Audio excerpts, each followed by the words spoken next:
Hey there, welcome back to the Ram Show. Today we're delving into the fascinating world of One Punch Man to explore the unparalleled strength of the hero who can defeat any opponent with a single punch, Saitama. First off, Saitama's physical prowess is nothing short of extraordinary. Through training and battle, he became significantly more powerful during his 3 years of training. One-shotted personification of a light pull cord after being pushed to his limits by the monster.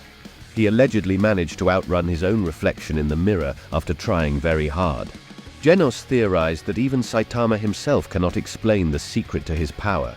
He was able to break his limiter through sheer willpower and effort alone, despite being just a normal human with no potential for growth.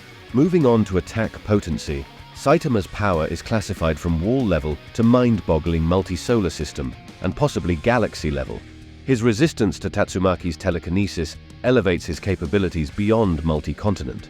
He drew blood from awakened Garo while holding back and only using a single hand to fight, to the point that Garo believed him to be limitlessly strong relative to himself. He has become many times stronger than before after growing exponentially in power while fighting with awakened Garo. Continued to grow even stronger, to the point that even his sneeze carried enough force behind to blow away Jupiter's surface down to its rocky core. Surpassed Garo and then defeated him, vastly outpacing Garo's own exponential growth and power mimicry in the process. Saitama's speed is equally mind-bending. He can outpace Quabrante, subsonic. Early into his training, he became fast enough to save a child from being ran over at the last second, up to possibly relativistic. Nearing the peak of his training, he allegedly managed to outrace his own reflection in a mirror, although the legitimacy of this feat is yet unconfirmed.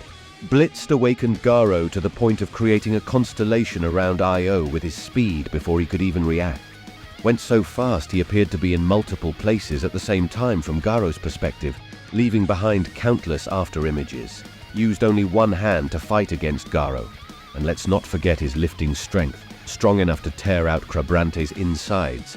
Battled monsters like Light Pull Cord, who is able to throw cars and trucks up to possibly Class E, stated by Tatsumaki to have surpassed her powers.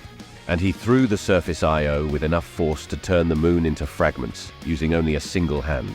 When it comes to durability, as a 12-year-old, he was able to survive a tackle from Piggy Banken that left a large crater, took multiple attacks from Quabrante, who could fracture concrete, took Tatsumaki's psychic powers with barely any inconvenience. Saitama's durability continues to evolve and surpass expectations. He has become many times more durable than before, growing to the point where even the strikes from awakened Garo, who experienced his own exponential growth, could do nothing to harm him. His durability is at a level beyond what can be precisely measured or categorized.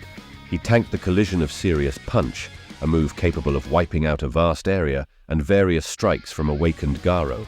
These strikes were not only powerful, but also infused with Saitama's own power.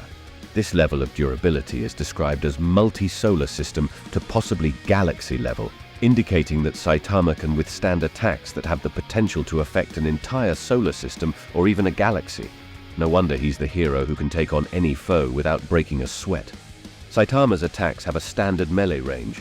However, the range becomes unknown when shockwaves are involved. This suggests that the force or impact of his attacks generates shockwaves that can affect targets beyond the immediate point of contact. Saitama's attacks reach an entirely different scale, with standard melee range still applying. The noteworthy aspect is that shockwaves have an interstellar range. This means that the shockwaves created by his attacks are capable of reaching across vast interstellar distances, destroyed countless stars in one direction, with the damage potentially extending out for intergalactic distances. Now, let's talk about some of Saitama's signature moves. Saitama throws a simple punch. A casual punch was powerful enough to completely destroy a meteor that would have leveled the city. He can launch a volley of quick, single-handed punches from his right. These blows are powerful enough to blow strong or large body types apart. Saitama throws an extremely powerful punch. This punch is shown to completely negate and destroy a beam capable of wiping out a planet's surface. The shockwave from the punch was powerful enough to part clouds on a global scale. Serious consecutive side hops. Saitama hops from side to side rapidly. Doing so allows him to create a multitude of after-images. He can walk forward while doing so, and the shockwave caused by it was enough to break Sonic's 10 Shadows burial. As we wrap up, It's clear that Saitama isn't just a hero. He's a phenomenon. His strength, speed, and abilities defy the laws of anime physics, making him an iconic character in the world of One Punch Man.